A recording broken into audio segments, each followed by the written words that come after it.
akwatidde ekibiina ky'NUP Bendera mu lwokaano n'okuvuganya kwa Pulezidenti Robert Kyagulanyi Ssentamu leero asibye mu disitulikiti ya Kasese ng'awenja akalulu okulaba ng'atuula mu ntebe y'eggwanga. Ono ng'ali wamu ne bannakibiina kye okuwenja akalulu mu Kasese bakutandikidde Muhima ng'eno ayogeddeko n'abantu basanze mu kubo n'abasaba akalulu ng'abasuubizza okukola enguudo n'eddala lwa Fort Portal Kasese ssaako n'okufunira abavubuka emirimu. Nga batunyigiriza emyaka 40 nga temulina ddembe, emyaka 40 nga batufugitsa mundu, naye njagala kubabuulira mu Uganda empya buli omu agenda kweyagala. Abasomesa, abasawo ne bano abasirikale nabo bagenda kweyagala. Uganda yaffe ngaga nnyo naye bannayuganda baavu nnyo.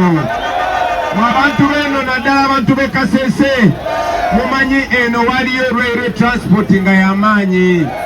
Ffe twalina railway wano nga bantu mutongo osobola okubeera ng'osula Kasese naye ng'okolera Kampala. Naye kati byonna byaggwawo. Emyaka 40 abasinga bano temumanyi kye njogera kubanga muli baana bato. Naye kambabuuze wano abantu bamekanga wali olabyeko ku pulezidenti omulala nga si Museveni. Kyagulanyi okutuuka ewabadde olukuŋŋaana mu munisipaalitii y'e Kasese agenza werekerwako abajaasi ne poliisi. Bantu bayima njagala kubasaba bwe mugenda okulonda olaba ambuleera ng'okola ki?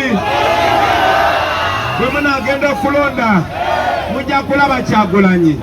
Naye si Kyagulanyi eka, mujja kulaba Bwambale. Abakulembeze b'ekibiina eno babuulidde Kyagulanyi ebibasoomooza omuli okubumbulukuka kw'ettaka n'ebirala. Bagoba abantu baffe ng'abagwira, abantu bano babamazeeko amataka, ate abantu abo bali mu gavumenti eno. Mr. President, wano e Kasese mukimanyi 2016 abantu baffe babatira mu polisi yaffe wano e Kasese.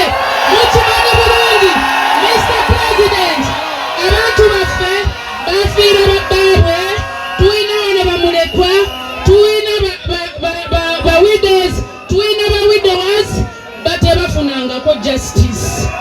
Abantu baffe abo tebalina buyambi.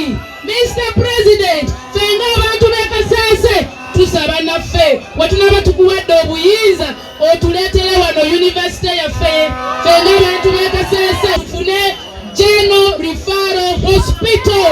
Tuli bangi nnyo. Mr. President, ffe wano e Kasese abantu baffe babadde bagaga nnyo nga balima kokowa, nga balima vanilla, nga balima omwani, epamba, naye gavumenti ya Uganda ebintu ebyo bonna babisala bbeeyi. Badde omusinga ku Kiberyasa abwakayi. Kyagulanyi bw'ati abasuubizza okukola kwe basoomooza nga bamuwadde akalulu. Ono afumiridde poliisi gy'alumiriza okugaana abantu okwetaba mu lukuŋŋaana lwe. Amagye gagenda gatuwerekera. Amagye gage gasookayo ne gakuba tiyagasi gye tugenda ne bakuba abantu kibooko kubanga after 40 years Museveni talina kyayinza bagamba naye akimanyi mwakoowa. Abaana b'e Kasese terakoowa. Bw'avudde eno yeeyongeddeyo ebwera era mu Kasese okusaba baayo akalulu ng'era olukuŋŋaana lukubye kalambi ng'eno asoose kulya na mu ndago amma abantu ne banyumirwa. So ku pulezidenti mulonda ki? Ku MP mulonda ki? Between freedom and slavery. Kati saawa zino tuli mu kusalawo oba tufuuka basireevu oba tubeera free, oba tufuuka basireevu oba tubeera ba free. Ne waliwo omusajja omu gwe bayita Malcolm X yatugamba a smart person is not fit to be a slave. Abantu ba Kasese njagala mumanye eno message njagala ngireete ng'eva Buganda direct paka Kasese. Bannange abantu ba Kasese muwa Uganda yonna lesson. Muwa Uganda yonna lesson eya butapowa. Kyagulanyi asuubizza abalonzi nti olutuuka mu ntebe wakukyusa ebyenfuna byabwe. Ku ending slavery sigenda kuddaano bagambe tugenda kola kino mu manifesto kubanga byonna tuze tubyogerako, byonna mubimanyi, naye tetulina yadde n'obuyinza kulonda abantu betwagala. Tetulina yadde buyinza kubironginga kubeera nti wano